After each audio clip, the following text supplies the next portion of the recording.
চট্টগ্রামে হাজীপাড়ায় নানা আয়োজনের মধ্য দিয়ে বিশ্ব সুন্নি আন্দোলনের উদ্যোগে ঐতিহাসিক গাদিরে খুম ইমানি ঘোষণার শুকরিয়া দিবস পালিত হয়েছে।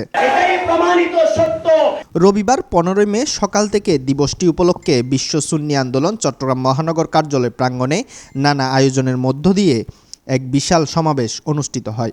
এতে প্রধান অতিথি হিসেবে উপস্থিত ছিলেন সংগঠনের প্রধান উপদেষ্টা ও রাষ্ট্রীয় 21 পদক প্রাপ্ত শিক্ষাবিদ ও গবেষক আল্লামা সৈয়দ সাইফুর রহমান নিজামী শাহ। এই সময় আরও বক্তব্য রাখেন বিশ্ব সুন্নি আন্দোলন ও বিশ্ব ইনসানিয়াত বিপ্লবের প্রবর্তক আল্লামা ইমাম হায়াত। এই সময় বক্তারা গাদিরে খুম দিবসের গুরুত্ব ও তাৎপর্য তুলে ধরেন।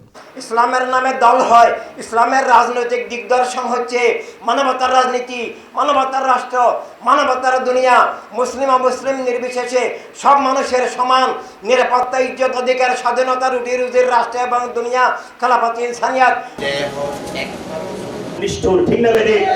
নিউজ ডেস্ক, দৈনিক আজাদী।